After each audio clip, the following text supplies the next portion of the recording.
March for Gaza একটি ইতিহাস, এত বড় একটা ইতিহাস ইতিপূর্বে বাংলাদেশে কখনো ঘটেনি। আমরা একটা জিনিস লক্ষ্য করে দেখলাম, মার্চ ফর গাজা এই 12 তারিখের ঐতিহাসিক একটি সম্মেলন। এই সম্মেলনে সব ঘরানার ওলামায়ে কেরাম এক, কওমি, আলিয়া, সুন্নি, জমিয়ত, এক কথা হলো ইন টোটাল সমস্ত ওলামায়ে কেরাম একমত, এক প্ল্যাটফর্মে গাজাবাসীর পক্ষে, ইসরায়েলের বিপক্ষে, রাজনৈতিক নেতৃবৃন্দু পর্যন্ত। তো এই ছোট্ট পরিসরে কিছু কথা, তা হলো মার্চ ফর গাজায় সব ওলামায়ে কেরাম এক। আরেকটি জিনিস আমরা লক্ষ্য করে দেখলাম, ওলামায়ে কেরামদের আহ্বানে গোটা বাংলার জনগণ কিভাবে সাড়া দিয়েছে। এটি একটি চোখে দেখার মতো একটি দৃশ্য। লক্ষ লক্ষ মানুষ ঢাকার সোহরাওয়ার্দী উদ্যানে, ঢাকার অলিতে গলিতে, চতুর্দিকে মাছির মাথার মতো শুধু দেখা যাচ্ছে মানুষ আর মানুষ। ওলামায়ে কেরামদের আহ্বানে গোটা বাংলার জনগণ প্রত্যন্ত অঞ্চল থেকে নিজের টাকা খরচ করে, কষ্ট করে, শ্রম দিয়ে তারা সম্মেলনে উপস্থিত হয়েছে। আচ্ছা, এখানে একটি বিষয় খুব সুপরিকল্পিত। ইসলাম প্রতিষ্ঠিত করার ক্ষেত্রে, খেলাফত প্রতিষ্ঠিত করার ক্ষেত্রে সমস্ত ওলামায়ে কেরাম যদি ঐক্যবদ্ধ হয়ে যে ডাক দিচ্ছে, আমরা কোনো সংবিধান মানি না, আমরা খেলাফত চাই, গোটা বাংলাদেশের জনগণ তোমরা সব ঐক্যবদ্ধ হয়ে চলে আসো, বাংলার জমিন এখন খেলাফত শাসন অনুযায়ী প্রতিষ্ঠিত হবে, পরিচালিত হবে পুরো দেশ। মিজানুর রহমান আজহারী, মামুনুল হক, এদিকে চরমনাই পীর সাহেব, সব ঘরানার ওলামায়ে কেরাম যদি একত্রিত হয় আর যদি এই মত পোষণ করে যদি আহ্বান করে, তাহলে কি মানুষ কি একত্রিত হবে না? 100% হবে, 100% মানুষ।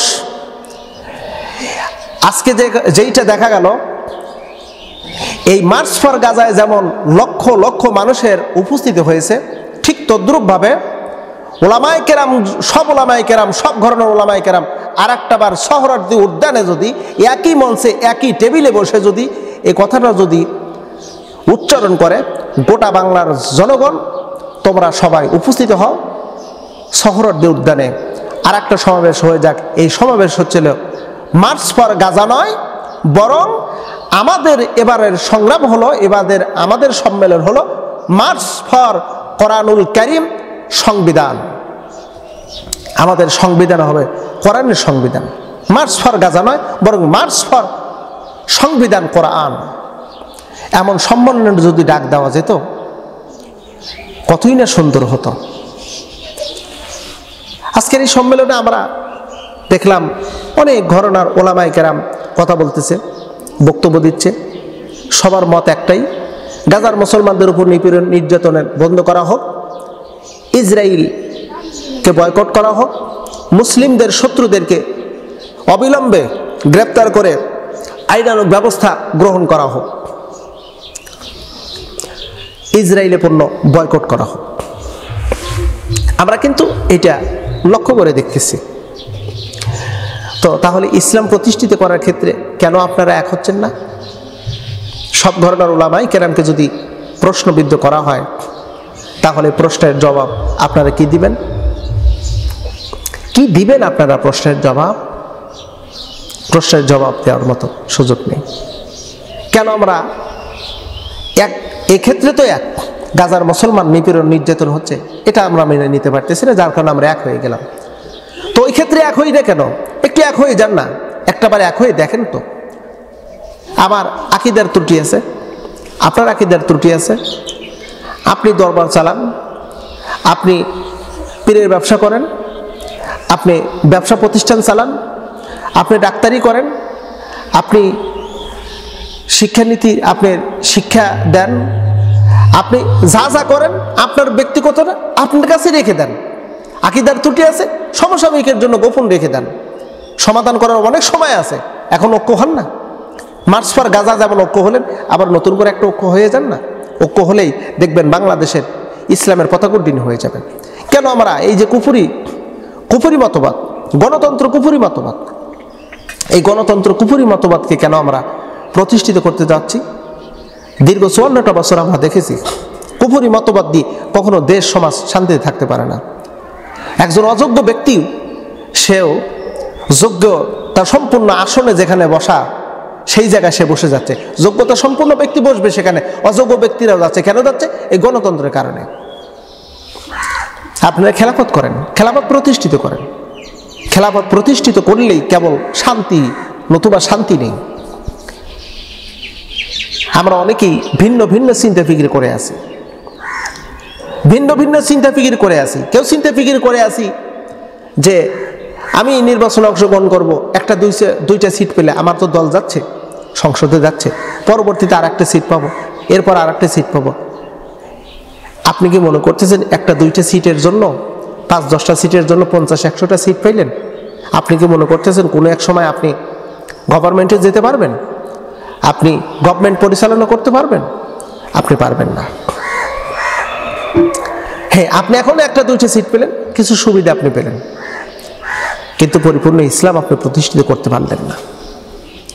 এখনই তো সুযোগ, এখনই সময়, এখনই মুখ্য সময় বাংলাদেশের এই সংবিধান, ব্রিটিশ সংবিধান লাথি মেরে বঙ্গোপসাগরে ফেলে দিয়ে কোরআন সুন্নাহ সংবিধান প্রতিষ্ঠিত করেন। দেখবেন সমাজের ভিতরে, দেশের ভিতরে আর চুরি হবে না। আমার দেশের সম্পদ লুটেপুটে নিয়ে ওপারে গিয়ে পাড়ি জমাবে, এই সুযোগ আর হবে না।